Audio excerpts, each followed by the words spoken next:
Captain Jake Morrison stood at the observation deck of Luna Station, watching Earth spin slowly in the darkness of space. The blue and green planet looked peaceful from here, but Jake knew that was about to change. In his hand, he held a message that would alter humanity's future forever. The message had arrived 3 hours ago through channels that shouldn't have existed. It was written in perfect English, though it came from beings humanity had never met. The return address showed coordinates, in a star system 40 light-years away. Jake read the message again, still finding it hard to believe. The Galactic Defense Coalition welcomed Earth to join the community of spacefaring races. All they asked in return was for humanity to provide soldiers for their combined military forces. Every race that traveled between the stars had to contribute fighters to protect the galaxy from threats. Admiral Lisa Kane walked into the observation room, her boots clicking on the metal floor. She was a small woman with gray hair and sharp eyes that missed nothing. Jake had served under her for 8 years and had never seen her look worried. Today was different.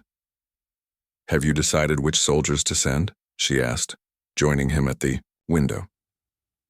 Jake nodded toward 3 files on the nearby table. Danny Hayes from the Navy SEALs.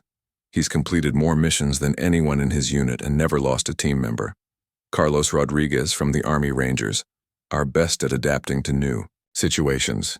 Amy Peterson, Marine Sniper, can hit targets from distances that seem impossible. Admiral Kane picked up the files and looked through them. Each soldier had a record that read like something from an action movie. Danny had rescued hostages from terrorist groups in 12 different countries. Carlos had survived behind enemy lines for 3 weeks with no supplies. Amy had made shots that other snipers called impossible. "These are our best," Jake said. "If anyone can represent humanity well, it's them." The Admiral set down the files and looked out at Earth. "The message says we have 2 weeks to respond. After that, they'll send a ship to collect our representatives." Jake thought about the implications. Humanity had only developed faster-than-light travel 6 months ago. Their first starship, the New Horizon, was still being tested. Now they were being invited to join a galactic community that had existed for thousands of years. "Do we have a choice?" Jake asked. "The message is polite, but the meaning is clear," Admiral Kane replied. "Every spacefaring race contributes soldiers, or they don't get to travel between stars. It's not really an invitation, it's a requirement." Jake understood. Humanity had just learned they weren't alone in the universe, and now they had to prove they deserved to be part of something bigger. The weight of representing his entire species suddenly felt heavy on his shoulders. 2 days later, the 3 chosen soldiers arrived at Luna Station. Jake watched them through the briefing room window as they studied the alien message. Danny Hayes was tall and broad, with the quiet confidence of someone who had faced death many times. Carlos Rodriguez was smaller, but moved with the quick energy of a man always ready for action. Amy Peterson sat perfectly still, her eyes scanning every detail of the message with the focus that made her such a deadly sniper. Jake entered the briefing room and took a seat across from them. "I know this is a lot to process," he began. "Yesterday, you were the best soldiers on Earth. Today you're about to become the first humans to serve in an alien military." Danny leaned forward. "What do we know about these coalition forces?" "Very little," Jake admitted. "The message mentions dozens of different species, each with their own special abilities.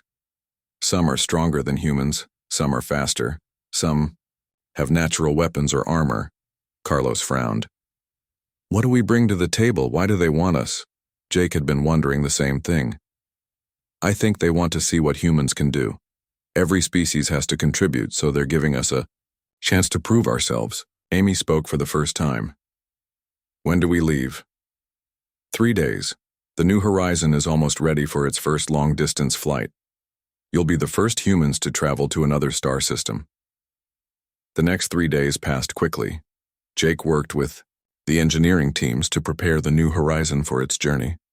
The ship was humanity's greatest achievement, built with technology they barely understood but had managed to copy from crashed alien devices found decades earlier.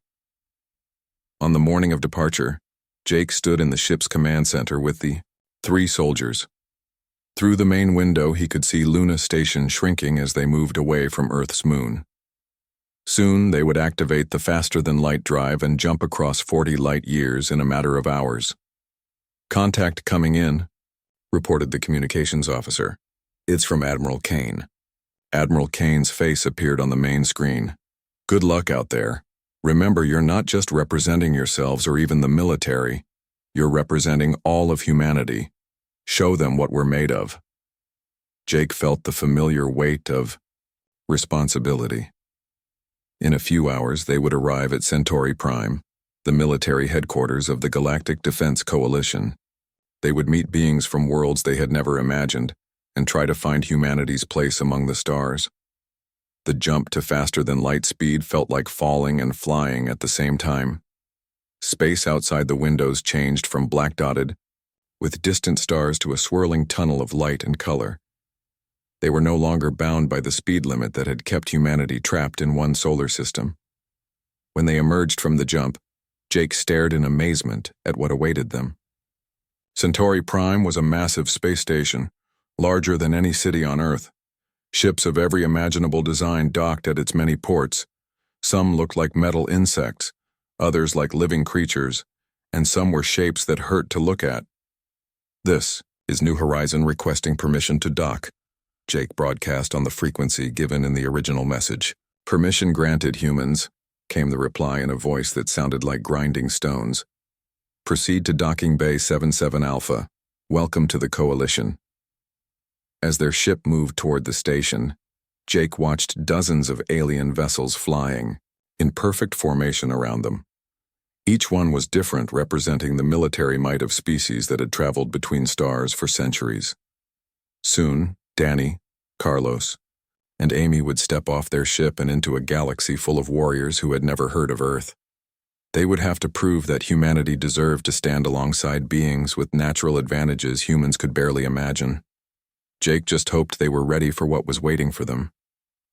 The docking bay of Centauri Prime was unlike anything the humans had ever seen. The ceiling stretched so high it disappeared into darkness, and the floor could have fit 10 football stadiums. Ships of impossible designs hung in the air without visible support, while others rested on platforms that glowed with soft blue light. Danny Hayes stepped off the New Horizon first, followed by Carlos Rodriguez and Amy Peterson. Jake Morrison walked beside them, trying not to stare at the alien beings moving around the docking bay. Some walked on 2 legs like humans, others on 4 or 6. One creature floated past them like a jellyfish made of metal and glass. A group of tall beings approached the humans. They stood over 8 feet high and looked like they were wearing armor, but Jake realized the hard, shiny surface was actually their skin. Their leader had 4 arms and eyes that glowed red in the dim light of the docking bay. "I am Commander Thektar of the Zenthari Empire," the being said in a voice like grinding metal. "You are the humans we have heard about." Jake stepped forward. "I'm Captain Jake Morrison. These are our military representatives, Danny Hayes, Carlos Rodriguez, and Amy Peterson." Commander Thektar looked down at the 3 soldiers with obvious disappointment. "These small creatures are your warriors? They have no natural armor, no claws, no obvious weapons. How do they fight?" Before Jake could answer, another group of aliens approached. These beings moved so fast, they seemed to blur as they walked. They had 4 arms each and skin that changed colors like a rainbow. Their leader stopped in front of the humans and studied them carefully. "I am Strike Leader Veltar of the Vextai clans," the being said in a voice like singing bells. "We expected humans to be larger, stronger. You look fragile." Amy Peterson spoke up for the first time since leaving the ship. "Looks can be deceiving." Strike Leader Veltar made a sound that might have been laughter. "We shall see, small human. We shall see." A third group joined them. These beings looked like they were made of living crystal, their bodies reflecting light in patterns that made the humans blink. Their leader's voice sounded like wind chimes in a storm. "We are the Corvani. Collective, I am Resonance Prime Kethala. We sense electromagnetic fields around your bodies, but they are weak. How do you manipulate energy without proper crystal matrices?" Danny looked confused. "We don't manipulate energy. We use tools and weapons." The crystal being flickered with what looked like amusement. "Primitive. most primitive indeed. Jake felt anger rising in his chest, but he forced himself to stay calm. These beings were testing the humans, trying to see how they would react to insults. He had dealt with bullies before, both human and apparently alien. Commander Thektar gestured toward a massive doorway at the far end of the docking bay. "Come. General Mordak wishes to see all new recruits. The Arena of Worlds awaits." They walked through corridors that could have fit entire buildings inside them. Alien beings of every shape and size moved past them, some stopping to stare at the humans with curiosity or amusement. Jake heard what sounded like laughter from several groups. The Arena of Worlds was even more impressive than the docking bay. It was a sphere so large that clouds formed near its ceiling. The floor was covered with what looked like sand, but Jake could see it shifting and changing color. Around the walls, thousands of seats rose in tiers, filled with alien spectators. In the center of the arena floor stood a being that had to be General Mordak. He was 12 feet tall and covered in golden scales that moved like liquid metal. When he spoke, his voice echoed through the entire arena. "New recruits will demonstrate their combat abilities," General Mordak announced. "Each species will face simulated enemies in the arena. Performance will determine rank and assignment within coalition forces." The Zenthari went first. 3 of their warriors entered the arena, which suddenly filled with holographic enemies that looked real enough to touch. The Zenthari moved like living tanks, smashing through enemy lines with pure strength. Their natural armor turned aside energy weapons that would have killed softer beings. In minutes, they had destroyed every enemy in the simulation. The crowd cheered, and Jake could see respect in the eyes of the other alien warriors. The Vextai took their turn next. 4 warriors entered the arena, and the simulation created enemies that moved even faster than they did. But the Vextai were like liquid lightning, their 4 arms wielding different weapons while they dodged attacks that seemed impossible to avoid. They moved so fast that Jake could barely follow their movements. When the simulation ended, every enemy had been defeated without a single Vextai taking damage. The cheering was even louder this time. The Corvani were next.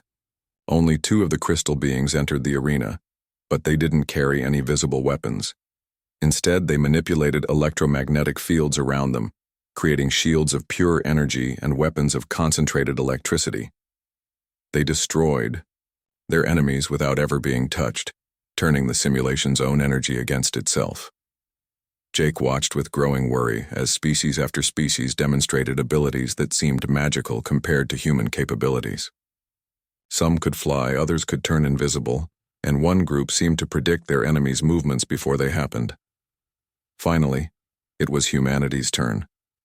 Danny, Carlos, and Amy walked into the arena, carrying standard coalition weapons and armor. The simulation began, creating enemies similar to what the other species had faced.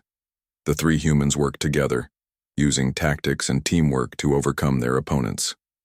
Danny led from the front, Carlos provided covering fire, and Amy picked off targets with precise shots.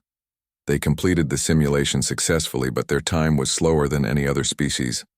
When the scores appeared on displays around the arena, humanity ranked near the bottom of all the new recruits. The alien crowd was quiet for a moment, then Jake heard what was unmistakably laughter. It started with a few beings and spread through the entire arena. The sound echoed off the walls like thunder. Commander Thektar shook his massive head. As expected, humans have no special abilities, no natural advantages. They are adequate, nothing more. Strike Leader Veltar spoke to another Vextai in their musical language, then looked at the humans. Perhaps they could serve as technicians or clerks. Fighting does not seem to be their strength. General Mordak studied the scores with obvious disappointment. Humans will be assigned to support roles. They lack the exceptional abilities required for frontline combat positions. Jake felt his heart sink as he watched the 3 soldiers walk out of the arena with their heads held high. Despite the humiliation, they had done their best, but their best wasn't enough in a galaxy full of beings with supernatural abilities. That night, in their assigned quarters, Jake sent a report back to Admiral Kane. The message was short and painful to write. Humanity had been judged and found wanting. They would serve in the coalition, but as second-class members doing support work while real warriors from other species handled the fighting. As Jake finished the report, he could still hear alien laughter echoing through the station's corridors. The sound would haunt him for weeks to come. 3 months had passed since the humiliating trials in the Arena of Worlds. Jake Morrison spent his days in meetings with coalition officers, discussing supply schedules and maintenance reports. It wasn't the glorious first contact he had dreamed about, but it was the reality of humanity's place in the galaxy. Danny, Carlos, and Amy worked in the technical support division, helping maintain equipment they barely understood. The alien soldiers they worked alongside were polite but distant. Everyone knew the humans were there because they had to be, not because they were wanted. Jake was reviewing cargo manifests in his small office when his communication device buzzed. The message was from the docking bay control center, and it made him frown with confusion. Unscheduled human transport requesting permission to dock. Single passenger, no cargo. Claims to have official business with Coalition Command. Jake stood up quickly. No ships were supposed to arrive from Earth for another 2 months. Admiral Kane would have told him if anyone else was coming. He grabbed his jacket and headed for the docking bay. The transport ship was smaller than the New Horizon, designed for short trips rather than long-distance travel. Jake watched as the docking tube connected and the airlock cycled open. He expected to see another military officer, or perhaps a diplomat. Instead, a single man stepped out wearing simple civilian clothes. He was average height with black hair and calm brown eyes. He carried a small bag and moved with the relaxed posture of someone taking a casual walk. Nothing about him suggested he belonged on a military space station 40 light years from Earth. "I'm Captain Jake Morrison," Jake said, approaching the newcomer. "Can you explain what you're doing here?" The man smiled and bowed slightly. "I'm Kevin Nakamura. I've come to speak with General Mordak about representing humanity in additional trials." Jake stared at him. "Additional trials?" "The trials were 3 months ago. We already have our assignments." "I understand that," Kevin said calmly. "But I believe humanity deserves another chance to show what we can contribute." Jake looked Kevin up and down. The man appeared to be in his 30s, physically fit but not obviously muscular. His clothes were ordinary, his manner quiet and polite. He looked like someone who might work in an office or teach at a school. "Are you military?" Jake asked. "No." "Government agent? Diplomat?" "No." Jake felt frustration building. "Then what makes you think you can do better than our best soldiers?" Kevin's expression didn't change, but something in his eyes seemed different. For just a moment, Jake felt like he was looking at something dangerous wearing a friendly mask. "Represent a different kind of warrior tradition," Kevin said simply. "One that most people think only exists in movies." Before Jake could ask what that meant, Commander Thektar approached with 2 other Xanthari warriors. The massive aliens looked down at Kevin with obvious amusement. "Another human arrives," Commander Thektar said in his grinding voice. "Even smaller and weaker looking than the first group. What does this one want?" Kevin looked up at the 8-foot-tall alien without any sign of fear or intimidation. "I want to take the arena trials as humanity's additional representative." Commander Thektar made the rumbling sound that passed for Xanthari laughter. "You? A single soft human with no weapons or armor? The arena would destroy you in seconds." "Perhaps," Kevin said with the same calm tone, "but I'd like the chance to try." Word of the strange human's request spread quickly through the station. Within an hour, Jake found himself in General Mordak's command center with Kevin, surrounded by alien officers who seemed to find the situation hilarious. General Mordak studied Kevin with his large golden eyes. "Explain to me why I should waste time on this foolishness. Your species has already proven its limitations." Kevin stepped forward. "With respect, General, 3 individuals cannot represent all of humanity's potential. Earth has many different warrior traditions. My people have spent centuries developing abilities that might complement the Coalition's forces in ways standard military training cannot." Strike Leader Veltar spoke up from across the room. "What abilities could one small human possibly possess that would interest us?" Kevin was quiet for a moment as if deciding how much to reveal. Speed without technology, stealth without equipment, the ability to strike from shadows and disappear before enemies know they've been hit. Combat techniques that turn an opponent's strength against them. The alien officers exchanged looks that clearly said they thought Kevin was either lying or crazy. Jake had to admit it sounded like something from an old martial arts movie. General Mordak's scales rippled, and what Jake had learned was the equivalent of a shrug. Very well. You wish to face the arena trials alone, with no support from other humans? Yes. You wish to use your own equipment instead of Coalition standard gear? Yes. And when you fail, as you certainly will, your species will accept that this was their final chance to prove themselves worthy of combat roles? Kevin nodded. I understand the terms. General Mordak looked around the room at his officers. This should be entertaining at least. Very well, human. You will have your chance in the arena tomorrow. All senior staff will attend to witness this display. As they left the command center, Jake pulled Kevin aside. Are you insane? Do you have any idea what you just agreed to? The arena simulations are designed to challenge beings with supernatural abilities. You're going to get yourself killed, and you'll make humanity look even worse in the process. Kevin's calm expression never changed. Thank you for your concern, Captain, but I didn't come this far to fail. That evening, Jake watched Kevin prepare in the quarters they had assigned him.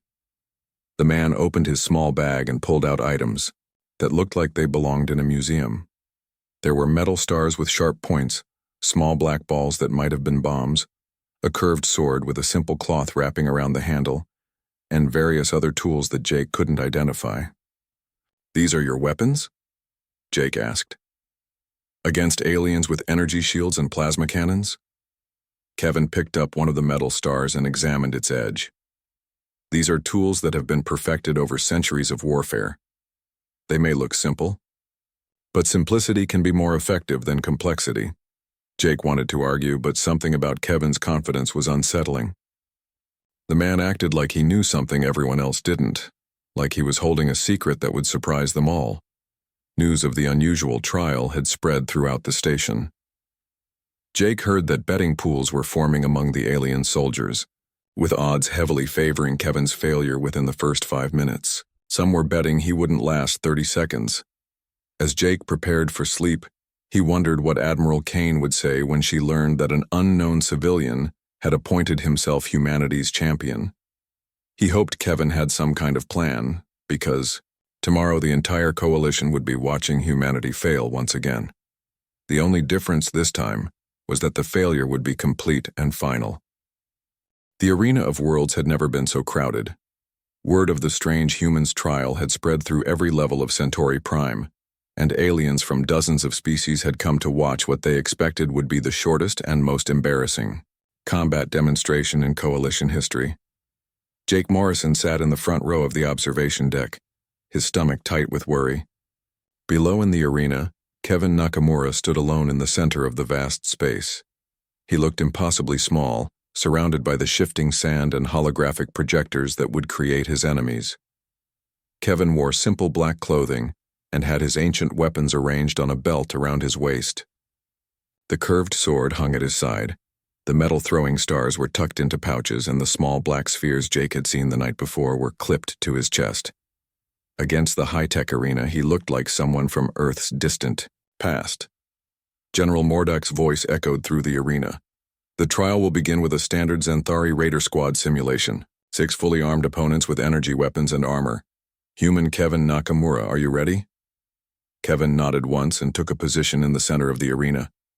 Around him, the air began to shimmer as the holographic system activated. 6 massive Xanthari warriors appeared, identical to Commander Thektar but carrying weapons that glowed with deadly energy. They were programmed with all the combat knowledge of real Xanthari soldiers and would fight exactly like living enemies. The alien spectators leaned forward in their seats. Commander Thektar had bet 3 of his subordinates that the human would be eliminated before he could even draw his primitive sword. Begin simulation, General Mordak announced. The 6 Xanthari raiders immediately spread out to surround Kevin, their energy weapons charging with high-pitched whines. They moved with the practiced coordination of soldiers who had fought together for years. Kevin stood perfectly still in the center of their circle. The lead raider raised his weapon and fired a bolt of energy that would have burned through steel. The blast hit the spot where Kevin had been standing, but he was no longer there. The Zenthari warriors spun around, searching for their target. Their sensors showed no sign of the human. It was as if he had simply vanished from existence. In the observation deck, Jake blinked in confusion. 1 second Kevin had been standing in plain sight, the next he was gone. The arena was brightly lit with nowhere to hide. But somehow Kevin had disappeared completely. A Zenthari warrior at the edge of the group suddenly froze.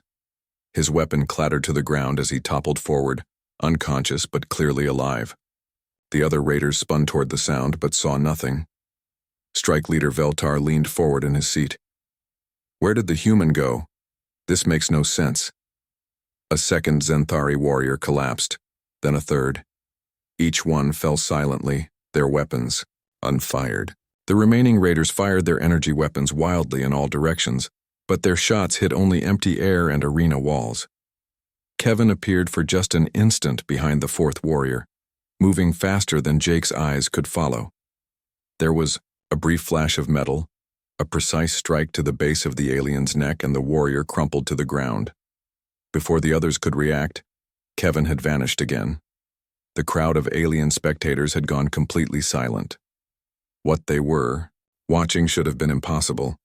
Humans had no natural camouflage abilities, no technology that could make them invisible, no speed that matched the fastest species in the galaxy. The fifth Zenthari warrior fell without ever seeing his attacker. The last one spun in circles, firing his weapon at shadows that weren't there. Kevin appeared directly in front of him, moving like smoke given form, and touched a single pressure point on the alien's armored chest. The warrior's eyes rolled back and he collapsed. The simulation ended. 6 unconscious Zenthari warriors lay scattered around the arena, and Kevin stood calmly in the center, not even breathing hard. The timer showed he had completed the trial in less than 3 minutes, faster than any species in Coalition records. The arena remained silent for several seconds. Then General Mordak's voice cut through the air like a blade. Begin second trial. Energy Construct Squad. The arena floor cleared and new enemies appeared. These were not living beings but constructs made of pure energy, immune to physical attacks and capable of moving at the speed of light. They had been designed to challenge species like the Corvani, who could manipulate electromagnetic fields. The energy constructs attacked immediately, sending beams of concentrated power toward Kevin from multiple directions. Any normal being would have been destroyed instantly. Kevin moved between the beams like he was dancing, his body bending and flowing in ways that seemed to ignore the laws of physics. He pulled out several of the metal throwing stars and sent them spinning through the air, not at the constructs themselves, but at the arena's walls and equipment. The stars struck metal surfaces and bounced at precise angles, creating a web of ricocheting projectiles that confused the construct's targeting systems. While they tried to track the spinning metal, Kevin threw one of his small black spheres into the center of their formation. The sphere exploded in a cloud of metallic particles that interfered with the energy being's sensors. Blinded and confused, they began firing at each other instead of at Kevin. Within moments, they had destroyed themselves with their own weapons. Trial completed in 2 minutes and 30 seconds. Another record broken. General Mordak's scales were now shifting through colors Jake had never seen before, a sign of extreme agitation. Third trial, multi-target assault course. This simulation was designed to test a warrior's ability to handle overwhelming odds while navigating complex terrain. The arena floor shifted and rose, creating a maze of walls, platforms, and obstacles. 20 different enemies appeared throughout the maze, each one programmed to hunt Kevin relentlessly. Kevin dropped one of his smoke bombs and disappeared into the gray cloud that spread across the arena floor. The enemies moved into the maze, their sensors trying to track him through the artificial fog. What happened next was like watching a ghost story. Enemies would enter the smoke and simply vanish, eliminated by strikes they never saw coming. Kevin moved through the maze like he knew every corner and hiding place, appearing only long enough to disable an opponent before melting back into the shadows. But it wasn't just stealth. Jake watched in amazement as Kevin seemed to walk on walls, slip through gaps too small for a human body, and move without making any sound at all. The enemies were hunting someone who fought by rules they didn't understand. When the smoke cleared, all 20 enemies lay unconscious throughout the maze. Kevin stood at the exit, having completed the course in record time without taking a single hit. The alien spectators were no longer silent. Voices rose in dozens of languages, all asking the same question. How was this possible? Commander Thektar stood up from his seat, his forearms trembling with what might have been fear or excitement. What is this human? What kind of warrior fights like a spirit made flesh? Strike Leader Veltar was speaking rapidly to other Vextai officers, their musical voices rising to an urgent pitch. The crystal beings of the Corvani were flickering with lights Jake had never seen before. General Mordak announced the fourth and final trial, his voice now carrying a note of respect that hadn't been there before. Historical recreation. The, Battle of Kepler Station. Coalition forces were completely defeated in this engagement. No species has ever achieved victory in this simulation. The arena transformed into a recreation of a real battle where an entire coalition unit had been wiped out by superior enemies. It was considered an impossible scenario, used only to show new recruits what kinds of threats existed in the galaxy. Kevin faced enemies that had defeated the combined might of multiple alien species. They were faster, stronger, and better armed than anything he had faced so far. But Kevin didn't fight them the way other species would have. He turned them against each other, using their own tactics and psychology as weapons. He struck from impossible angles, appeared where enemies least expected him, and created chaos in their ranks through methods that seemed more like magic than warfare. When the final enemy fell, the timer showed perfect scores across every category. Kevin had achieved something no warrior in Coalition history had ever accomplished. The arena of worlds erupted in a sound like nothing Jake had ever heard. Thousands of alien voices rose in what could only be called amazement, respect, and perhaps a little fear. Kevin walked calmly to the center of the arena and bowed toward the observation deck where General Mordak sat. The gesture was simple and humble, but it carried the weight of a revolution. Humanity had found its place among the stars. The arena of worlds had never been so quiet after a trial. Thousands of alien beings sat in stunned silence, staring at the display screens that showed Kevin's impossible scores. Every category showed maximum points. Every time record had been shattered. The results were so far beyond anything previously achieved that several officers were running diagnostic checks on the arena systems. General Mordak stood slowly from his command throne, his golden scales shifting through colors that indicated deep thought and growing respect. His voice echoed through the arena as he spoke. In 300 years of coalition trials, no warrior has achieved perfect scores in all categories. Human Kevin Nakamura, explain how you accomplished what our greatest champions could not. Kevin walked to the center of the arena, still breathing, normally despite completing 4 impossible trials. He looked up at the observation deck where thousands of alien eyes watched his every movement. General, your warriors rely on natural advantages given to them by birth, Kevin said in a clear voice that carried to every corner of the arena. The Xanthari have armor and strength. The Vextai have speed and multiple arms. The Corvani can manipulate energy fields. These are gifts of biology and evolution. He gestured toward his simple weapons and plain clothing. Humans have no such gifts. We are soft, slow, and weak compared to most species in the galaxy. But we discovered something else. We learned that limitations can be overcome through discipline, training, and understanding. Commander Thektar leaned forward in his seat. Understanding? What do you mean? Kevin picked up one of his throwing stars and held it where everyone could see. This weapon is over 800 years old in design. For centuries, human warriors studied how to use simple tools with maximum effectiveness. We learned that the mind is more powerful than any muscle. That knowledge of anatomy and psychology can defeat the strongest armor. He demonstrated by moving through a series of precise strikes at imaginary opponents. Every movement has been practiced 10,000 times. Every technique has been tested in actual combat across hundreds of generations. What looks like magic is actually the result of human warriors spending lifetimes perfecting their skills. Strike. Leader Veltar spoke up from the crowd. But your stealth abilities, your speed, the way you moved through solid barriers, these things should be impossible for humans. Kevin smiled for the first time since arriving at the station. Nothing I did was beyond human capability. I used shadows that were already there, moved through spaces that existed, struck at angles that your warriors weren't watching. Your enemies expected superhuman abilities, so they never looked for perfectly human solutions. He walked over to where one of the arena walls met the floor. Here, he said, pointing to a gap that looked too small for anything larger than a wire to pass through. During the maze trial, I moved through spaces like this by understanding exactly how the human body can compress and flow. It took me 15 years to learn this technique. Jake Morrison watched from the observation deck as understanding began to dawn on the alien faces around him.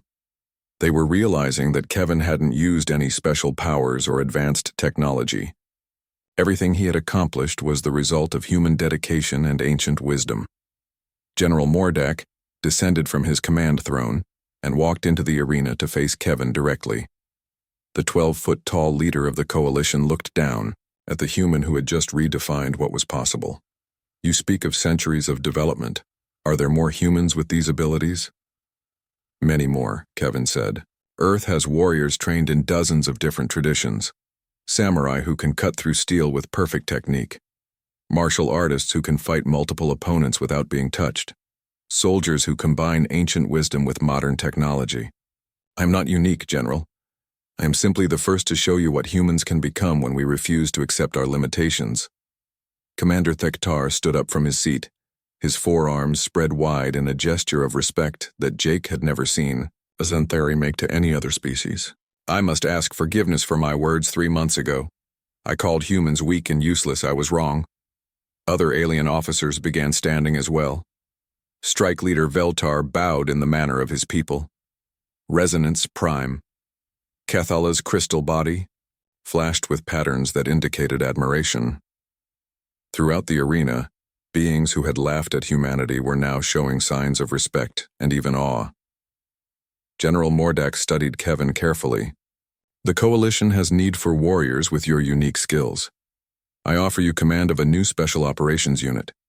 You would train our best soldiers in human combat techniques while learning to work with alien abilities. Kevin bowed in return. I accept, General, but I request permission to return to Earth first.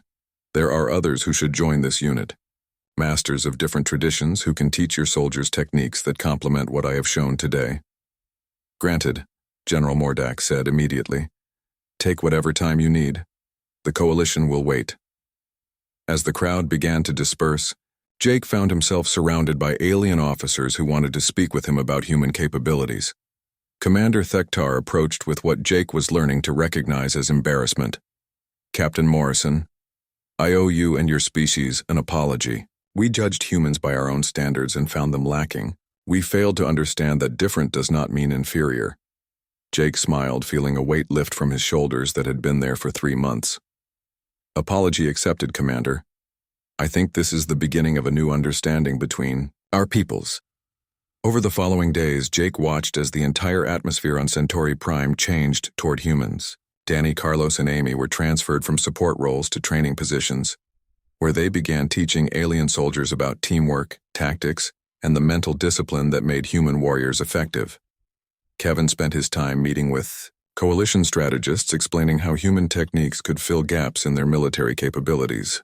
The aliens were amazed to learn about psychological warfare, about fighting techniques that used an enemy's strength against them, and about the human ability to adapt and improvise in impossible situations. Jake sent a very different report too. Admiral Kane this time. He explained how humanity had found its place in the galactic community, not through superior technology or natural advantages, but through the warrior traditions that had been developed over thousands of years of human history. A week later, Kevin departed for Earth aboard a fast Coalition ship. He carried with him requests from dozens of alien species who wanted to learn from human warriors. The same beings who had laughed at humanity now competed for the chance to train alongside Earth's masters. When Kevin returned 2 months later, he brought with him 25 humans representing every warrior tradition on Earth. There were martial artists from Asia, special forces operators from every continent, and masters of combat styles that most humans thought existed only in legends. Jake watched from the observation deck as the new arrivals demonstrated their skills in the arena. Each one brought something different, but all shared the same dedication to perfecting their abilities through training and discipline rather than relying on natural gifts. The arena of worlds, which had once echoed with laughter at human weakness, now rang with the sounds of aliens and humans training together. The galaxy was learning that strength comes in many forms, and that the greatest weapon any warrior can possess is the refusal to accept defeat. Commander Thektar approached Jake as they watched a human martial artist teaching Xanthari warriors how to use an opponent's size and strength against them. "Your species has given us something valuable," the Xanthari said. "You have shown us that limitations exist only in the mind. We will not forget this lesson." Jake nodded, watching as humanity finally took its place among the stars. Not as the strongest or fastest species, but as the ones who proved that with enough dedication and wisdom, any limitation could be overcome. Earth's children had found their purpose in the galaxy, and the universe would never be the same.